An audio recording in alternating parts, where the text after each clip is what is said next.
little things kind of adding up. Yeah, it's a multitude of things. You know, I always feel like in the playoffs, if you're not sure you can get a pass through, that means you shouldn't throw it. And if you're not sure you should take the shot, that means you shouldn't take it. And there's a lot of opportunities where you look like they second-guess yourself. Like that shot that Kuz took, you take the first one, and he hesitates. I know what he was doing. He was trying to be a team player. But when you're in crunch time like this, you take that shot. And so it has to be opportunities like that you have to take advantage of. And I don't feel like the Lakers took advantage of a lot of opportunities that presented themselves because they were playing with the basketball. The ball wasn't popping like it used to. They were setting good picks, but they was coming out playing a little bit too much one-on-one basketball. Sloppy, like you said, too. They had a 3-on-1 break late in that game when they were charging down 8 or 6, James. They had the extra pass went off of Rondo's hands. Yeah, little things like that. You have to recognize the moment. You know, you put all that energy into coming back, and then it only takes one play. You got a rebound, and there's a marginal pass. LeBron tried to thread it, and there was a turnover. You know, so when you get those situations, you cannot turn the ball over when you're coming back. You got it down to 5. They were down to 5, a couple turnovers.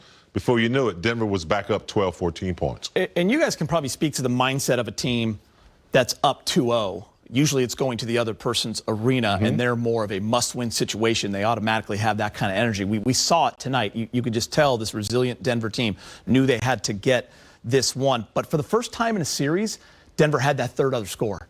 Jeremy Grant with 25 tonight. You know what you're getting with Jokic and Murray, 28 and 22 respectively. But Jokic set the tone in the first, and Murray's your closer. That's the recipe. That's the recipe. You got two greats in Jokic and Murray, but then unexpectedly, a career high for Grant. And, you know, the thing I like about Denver, they look for him, you know, and I think we should do a little bit more of that with some of our guys, too. Like Kuz could be doing exactly what Grant does, but, you know, they got what they needed out of Grant. They got what they needed out of their bench.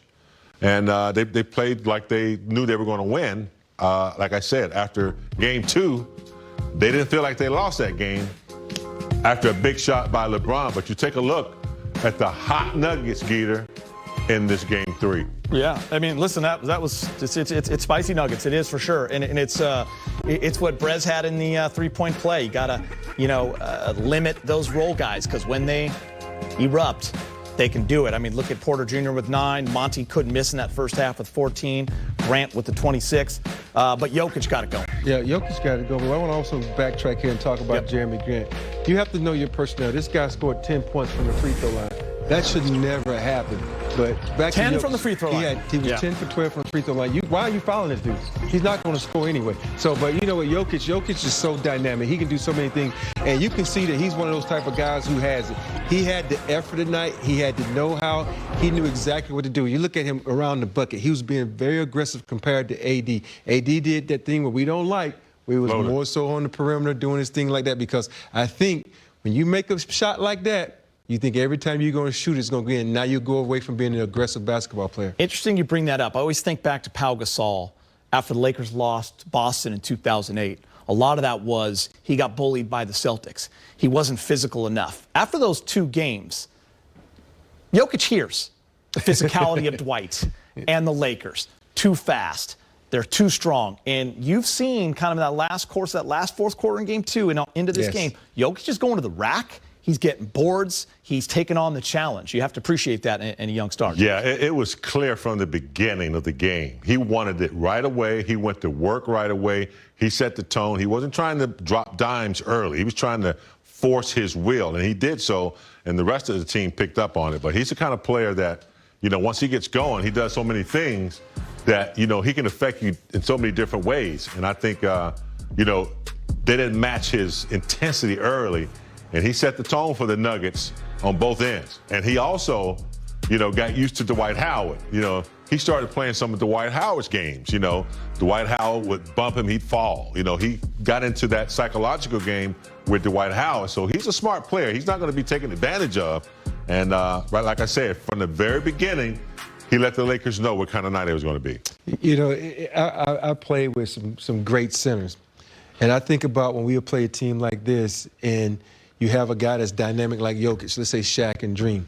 You know what they would do? They would put him in the pick and roll every time to make him play defense. And Jokic, after a while, he's not going to want to come out there and set the pick. It's going to allow you to do different things. So, to me, they didn't put him in a pick and roll enough. They didn't make him play defense enough. Okay, you got a couple of moments where you get him on the block and AD turn around and face up. Now you got the defenses looking at you. They can come over and help. You got to make this guy play defense so he'll be a little bit tired on the offensive end. And on the flip side of that, heavy dose of the high pick and roll with Murray and Jokic, which is their strength. You have to defend that. That opens it up for guys like Morris and Grant. And when they're hitting their shots, they're awfully tough. Well, you're going to help. You know, they run the pick and roll so well that you have to react to it. And their perimeter players are going to stay where they're supposed to stay because they run their offense where they know where the defense is going to help. If you don't, they're going to get layups. So when their last options are always to Morris or somebody in the corner, they're getting good shots if they don't get Murray with little floaters or Jokic inside. So it's a well-designed offense, which they ran well tonight. But I thought more so than their offense, their defense was extremely sticky tonight. Yeah. They didn't allow a lot of internal buckets. They did a good job of taking charges when AD faced the basket. That's why sometimes you got to play the bully ball sometimes when you get it. You got to bag down, drop step, some of the old school stuff. When you face up, you know, you're playing against a smaller guy. He's quick laterally. So I think, Rob, you're absolutely right. Yeah, that goes right to your point. I mean, you got to be physical with you. Yeah, you have to make him back play him on that down end. and drop step and, you know, do some Karl Malone Running stuff. through a bunch of screens. For me, I think the key play was, like you said, is in game 2. When Jokic said, you know what, I'm just going to back AD down. It was in the fourth quarter late. It was the fourth quarter, and he said, oh, I can score like this. That was like, oh, make a mental note.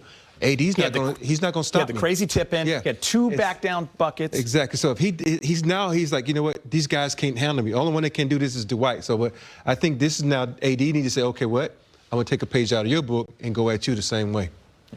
Yeah, and I mean, even when AD went inside, they tried to run that little pick from him. They were just little floaters. Oh, you know, we'll take that. But there are times when, you know, he's got to force his will.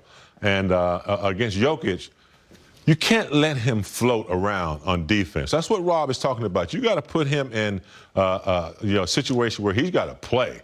You know, even if you go straight post up with, you know, Dwight Howard or McGee a couple times just to see how he's going to react. But if you let him float around, he's going to reserve some energy and be tough down the stretch. We're going to get to the highlights in a few moments, but first let's head back to Orlando. Laker head coach Frank Vogel speaking with Mike Trudell and the media.